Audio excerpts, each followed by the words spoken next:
Students chemistry part 1 lecture number 12 है आज हमारा। तो चैप्टर नंबर 1 से लेकर 4 तक हम कर चुके हैं। नेक्स्ट जो लेक्चर 12 में हम चैप्टर पढ़ेंगे वो है चैप्टर नंबर 5। और चैप्टर नंबर 5 जो है वो है एटॉमिक स्ट्रक्चर के बारे में है। एटॉमिक स्ट्रक्चर इसका नाम है। देखिए हमने पढ़ा है कि जो मैटर होता है, मैटर को जब हम डिवाइड करते हैं वी गेट एटम्स। हमारे पास एटम्स आते हैं। एटम जो है ये स्मॉलेस्ट पार्ट होता है, स्मॉलेस्ट पार्ट है मैटर का। और ये जो वर्ड एटम है ये ग्रीक वर्ड है, ग्रीक वर्ड है ए और टॉम। ये दो वर्ड्स का कॉम्बिनेशन है, ए और टॉम। ए का मतलब है नो, नॉट, और टॉम का मतलब है डिविजिबल, ऐसी चीज जो तकसीम हो सके। तो एटम का मतलब क्या बनता है? नॉट डिविजिबल, यानी ऐसी चीज जिसको कैन नॉट बी डिवाइडेड, जिसको मजीद तकसीम ना किया जा सके, उसको हम एटम कहते हैं। तो ये पुराना नजरिया था, पुराना एक बिलीफ था साइंटिस्ट लोगों का कि जो ग्रीक फिलासफर थे, जो ग्रीक लोग थे, वो ये कहते थे एटम स्मॉलेस्ट पार्ट है मैटर का, जिसको फर्दर डिवाइड नहीं किया जा सकता। लेकिन जो मॉडर्न रिसर्च है, हम ये बात पढ़ चुके हैं पहले चैप्टर में कि मॉडर्न रिसर्च ने ये बात साबित की है कि एटम इनडिविजिबल नहीं है, बल्कि एटम जो है ये क्या है? Atom is divisible. इसको भी मजीद हम तकसीम कर सकते हैं, डिवाइड कर सकते हैं। और एटम को आप पढ़ चुके हैं, it can be divided into 100 more than 100 सब एटॉमिक पार्टिकल्स। 100 से ज्यादा सब एटॉमिक पार्टिकल्स में इसको हम डिवाइड कर सकते हैं। ठीक है, जिसमें जो मेन है वो कौन से हैं? इलेक्ट्रॉन, प्रोटॉन और न्यूट्रॉन्स। आपको पता है कि एटम जो है, एटम के सेंटर में न्यूक्लियस होता है, न्यूक्लियस में प्रोटॉन और न्यूट्रॉन्स होते हैं, और बाहर सर्कुलर ऑर्बिट्स में डिफरेंट शेल्स के अंदर इलेक्ट्रॉन जो है ये रिवॉल्व कर रहे होते हैं। These are the electrons. Nucleus के अंदर क्या है? ये प्रोटॉन है और साथ न्यूट्रॉन जो है ये होते हैं। प्रोटॉन के ऊपर क्या चार्ज होता है? आपको ये भी पता है, प्रोटॉन पॉजिटिवली चार्ज पार्टिकल है, इलेक्ट्रॉन नेगेटिव चार्ज होता है इनके ऊपर, जबकि जो न्यूट्रॉन है इनके ऊपर कोई चार्ज नहीं होता, न्यूट्रल पार्टिकल्स हैं। तो जो 100 सब एटॉमिक पार्टिकल है उसमें ये 3 बहुत अहम है, ये 3 ज्यादातर जो है स्टेबल हैं। इन तीनों को हम कहते हैं fundamental particles, fundamental particles of atom. Atom के बुनियादी जर्रे फंडामेंटल हैं, ये भी सब एटॉमिक पार्टिकल्स, लेकिन इनको हम कहेंगे फंडामेंटल पार्टिकल्स क्योंकि इनके बारे में ज़्यादा स्टडी हुई है, ज़्यादा प्रॉपर्टीज इनके बारे में स्टडी की गई है। तो इस चैप्टर में हमने ये जो फंडामेंटल पार्टिकल्स हैं एटम के और एटम के स्ट्रक्चर, इस सारे के बारे में हम पढ़ेंगे। पहले हम पढ़ेंगे कि ये इलेक्ट्रॉन कैसे डिस्कवर हुए, प्रोटॉन्स कैसे डिस्कवर हुए, न्यूट्रॉन्स कैसे डिस्कवर हुए। उसके बाद ये जो न्यूक्लियस है, न्यूक्लियस कैसे डिस्कवर किया गया, और इन सब डिस्कवरीज के बाद इलेक्ट्रॉन के ऊपर चार्ज कैसे डिस्कवर हुआ, प्रोटॉन के ऊपर कैसे चार्ज डिस्कवर हुआ, और इसके बाद जो है इसके डिफरेंट मॉडल हम पढ़ेंगे, जैसे बोहर एटॉमिक मॉडल है, रदरफोर्ड एटॉमिक मॉडल है, और इसके अलावा एटम की मजीद जो चीज़ें हैं, शेल क्या होता है, सब शेल क्या होता है, ये सारी चीज़ें इस चैप्टर में आएंगी। तो सबसे पहले हम स्टार्ट करते हैं डिस्कवरी ऑफ इलेक्ट्रॉन से। अहम क्वेश्चन है ये, डिस्कवरी ऑफ इलेक्ट्रॉन। इलेक्ट्रॉन कैसे डिस्कवर हुए? जी, डिस्कवरी ऑफ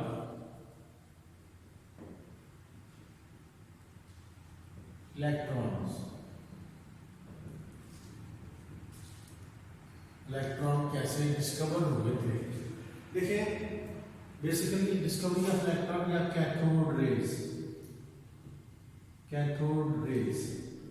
तो एक साइंटिस्ट है विलियम क्रूज। विलियम क्रूज ने एक एक्सपेरिमेंट किया था। विलियम क्रूज, इसने एक एक्सपेरिमेंट किया था। वो एक्सपेरिमेंट क्या था? He studies the passage of electricity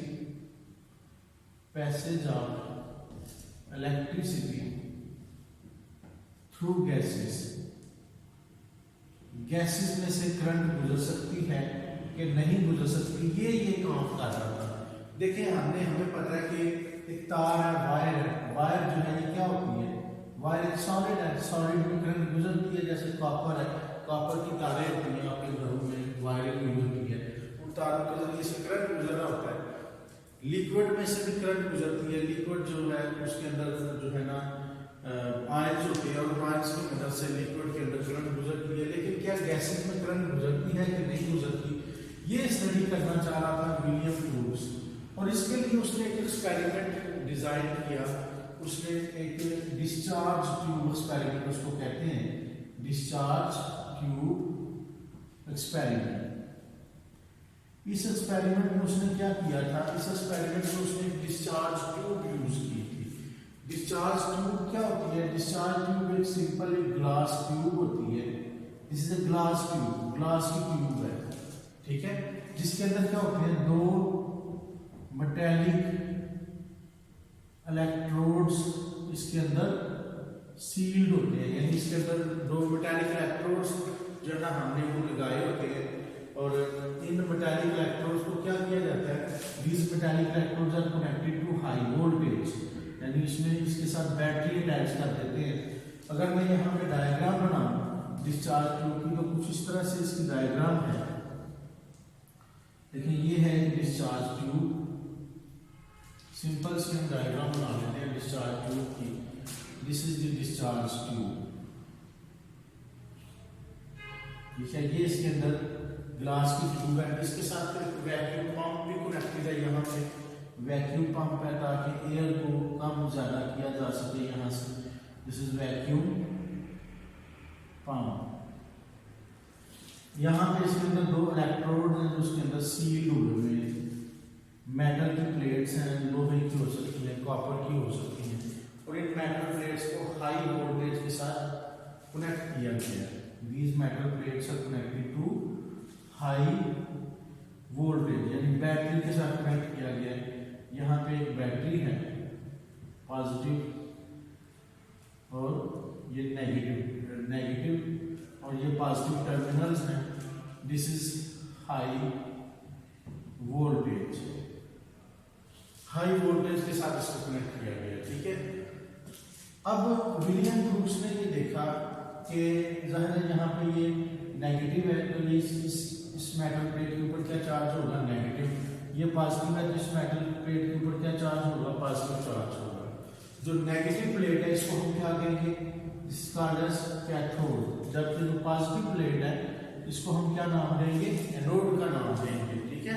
तो अब होता क्या है कि असल में ये बैटरी क्या करती है, बैटरी यहाँ से इलेक्ट्रॉन रिमूव करती है, वो इलेक्ट्रॉन यहाँ से इधर ट्रांसफर हो जाते हैं। इसके ऊपर पॉजिटिव चार्ज आ जाता है, इसके ऊपर नेगेटिव चार्ज आ जाता है। अगर तो उसके दरमियान कुछ नहीं है, इसके दरमियान अगर तो है जी, अगर हम तार लगा दें, मतलब कोई वायर लगा दें, जैसे कॉपर की वायर है, तो क्या होगा। ये डिस्चार्ज ट्यूब एक्सपेरिमेंट में विलियम क्रूक्स ने क्या किया था, एक डिस्चार्ज ट्यूब ली थी। मैंने आपको बताया डिस्चार्ज ट्यूब क्या होती है, ग्लास ट्यूब है जिसके अंदर दो मेटालिक इलेक्ट्रोड सील होते हैं, और ये इलेक्ट्रोड जो है ये हाई वोल्टेज के साथ कनेक्टेड है। ये कैथोड रे जो है ना, कैथोड रे ट्यूब की पिक्चर है हमारे सामने। ये ग्लास की ट्यूब है, इसके अंदर ये दो इलेक्ट्रोड्स हैं, यानी दो मेटल की प्लेट्स हैं, और इनको कनेक्ट किया गया हाई वोल्टेज से बैटरी से। बैटरी क्या करती है, बैटरी का काम ये होता है कि यहाँ से इलेक्ट्रॉन ट्रांसफर करेगी इधर से, और इस इलेक्ट्रोड पर आके ये इलेक्ट्रॉन आ जाएंगे। तो ये जो इलेक्ट्रोड है इसके ऊपर नेगेटिव चार्ज आ जाएगा। नेगेटिव चार्ज वाला इलेक्ट्रोड उसको हम कैथोड कहते हैं। जबकि यहाँ पे इलेक्ट्रॉन की डेफिशिएंसी हो जाएगी, यहाँ पे प्लस चार्ज आएगा, और पॉजिटिव चार्ज इलेक्ट्रोड को हम एनोड कहते हैं, ठीक है।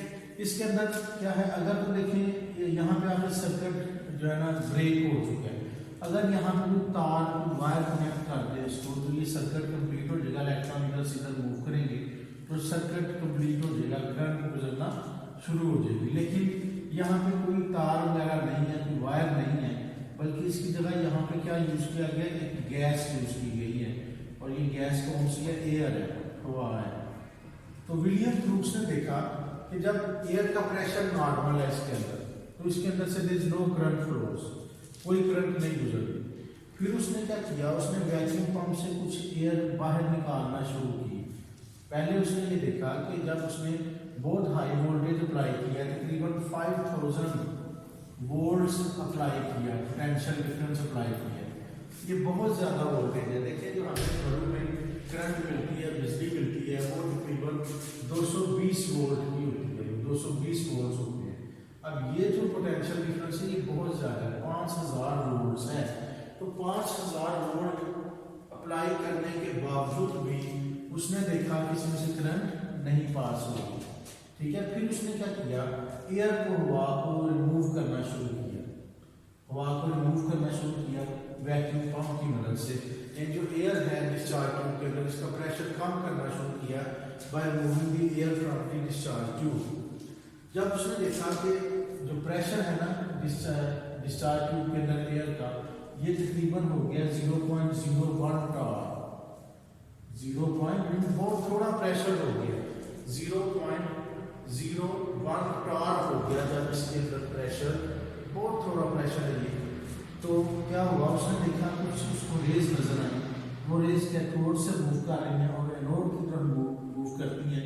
तो जब यहाँ पे ये ग्लास वाल के ऊपर जाके हिट करती हैं तो यहाँ पे ये चमक पैदा होती है, फ्लोरिसेंस पैदा हो रही है। फ्लोरिसेंस कहते हैं चमक को, रोशनी को, चमक पैदा हो रही है। ठीक है, तो उसने यहाँ से ये कंक्लूजन निकाला, उसको इन रेस को उसने कहा कुछ रेडिएशन है इसके अंदर, जो रेडिएशन कैथोड से निकल रही है और एनोड की तरफ जा रही है, और एनोड की ऊपर जाके ग्लास वाल के साथ जब ये टकराती हैं तो ये फ्लोरिसेंस, चमक, शाइन प्रोड्यूस करती हैं। इन रेस को उसने नाम दिया कैथोड रेस का। These rays are named as cathode rays. उसके ख्याल में ये कैथोड रेस कहाँ से निकल रही थी, कैथोड से निकल रही थी, लेकिन असल में ये कैथोड रेस कैथोड से भी निकल रही। ठीक है, ये हम बाद में बात करते हैं। तो बहरहाल उसने इन रेस को नाम दिया कैथोड रेस का। ठीक है, तो यहाँ से ये बात साबित हुई, उसने ये बात की कि जो है ना नॉर्मल प्रेशर पर जो एयर है उसके अंदर से करंट नहीं गुजरती, लेकिन जब हम लो प्रेशर करते हैं, लो प्रेशर किया जाता है, उसके एयर जो है स्टार्ट टू कंडक्ट इलेक्ट्रिसिटी, जो एयर है उसमें से इलेक्ट्रिसिटी की कंडक्शन शुरू हो जाती है, बिजली गुजरना शुरू हो जाती है। अब ये भी सवाल पैदा होता है कि हाई प्रेशर पर क्यों नहीं होती, लो प्रेशर पर क्यों होती है। तो इस चीज़ का भी आंसर हम नेक्स्ट आगे जाके आपको देंगे। लेकिन यहाँ तक जब कैथोड रेज डिस्कवर हुई तो ये रेज नई रेडिएशन थी और इन रेडिएशन के बारे में ज़्यादा मालूमात नहीं थी। फिर साइंटिस्ट ने कैथोड रेज जो है इनकी प्रॉपर्टी स्टडी की कि ये रेज क्या है, इनके ऊपर चार्ज क्या है, इनकी जो है ना क्या क्या खसूसियात हैं इनकी। तो वो प्रॉपर्टी जब स्टडी की गई तो उसका प्रॉपर्टीज की स्टडी करने के बाद में ये बात पता चली कि ये कैथोड रेज असल में रेज नहीं है बल्कि ये इलेक्ट्रॉन्स हैं। ठीक है, तो वो कौन कौन सी प्रॉपर्टीज हैं जो कैथोड रेज की स्टडी की गई, वो नेक्स्ट टॉपिक अभी हम डिस्कस करते हैं। तो नेक्स्ट टॉपिक है हमारा प्रॉपर्टीज ऑफ कैथोड रेज। यहाँ तक अभी सिर्फ कैथोड रेज डिस्कवर हुई है, ये पता नहीं चला कि कैथोड रेज इलेक्ट्रॉन्स हैं। ये पता चलेगा जब हम इसकी प्रॉपर्टी स्टडी करेंगे। तो properties of cathode rays, cathode rays की कौन कौन सी प्रॉपर्टीज हैं वो हम देख लेते हैं। Properties of cathode rays. Cathode rays की पहली जो प्रॉपर्टी है वो है electric and magnetic fields. Electric, इसका हेडिंग आप देख सकते हैं, इलेक्ट्रिक एंड मैग्नेटिक फील्ड। असल में ये कैथोड रेज को ना दो साइंटिस्ट हैं, एक है जे पैरल और दूसरा है जे थॉमसन। जे पैरल ने कैथोड रेज को पास किया था between the magnetic field. J parallel इसने कैथोड रेज को पास किया inside the magnetic field. Magnetic field के अंदर से इसने इसको गुजारा था, जबकि जो जे थॉमसन है, जे थॉमसन इसने इलेक्ट्रिक फील्ड के अंदर से कैथोड रेज को गुजारा था। दोनों साइंटिस्ट ने अलग-अलग एक्सपेरिमेंट किए थे और जो डिस्चार्ज ट्यूब इसमें यूज की गई है वो डिस्चार्ज ट्यूब आपके सामने मैं बना रहा हूँ, कुछ इस तरह की है कि ये डिस्चार्ज ट्यूब अगर आपकी बुक में भी डायग्राम बनी हुई है आप देख सकते हैं। This is the discharge tube. मुख्तलिफ शक्लों की होती है ये डिस्चार्ज ट्यूब। पहले जो आपने देखी है उसकी शेप और है, इसकी थोड़ी शेप और है, डिपेंड करता है जो हमारा एक्सपेरिमेंट है उसके ऊपर, उसकी बेस पे इसकी डिफरेंट शेप्स हैं।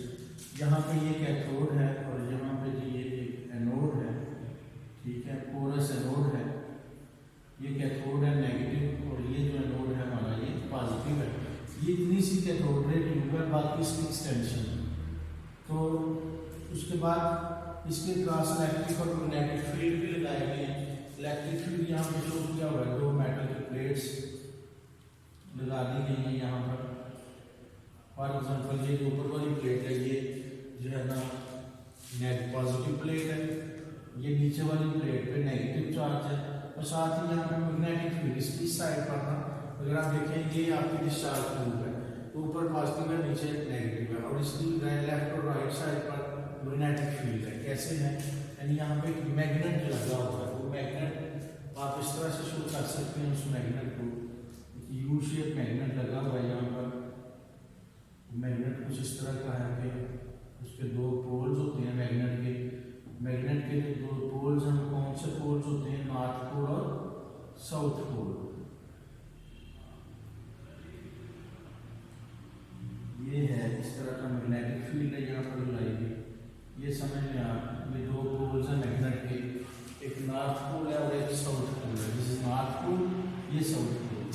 तो बहरहाल सबसे पहले जे पैरल ने इलेक्ट्रिक फील्ड नहीं थी इस्तेमाल की, उसने सिर्फ मैग्नेट इस्तेमाल किया, नॉर्थ और साउथ पोल उसने यूज किए। उसने देखा कि कैथोड रे जो है वो पहले तो ये बात देखी गई कि जब कोई भी ना इलेक्ट्रिक फील्ड है ना मैग्नेटिक फील्ड है तो कैथोड रे सीधी गुजर रही है और सीधी आके यहाँ पर जाकर टकराएंगी, यहाँ पर फ्लोरेसेंस प्रोड्यूस होगी।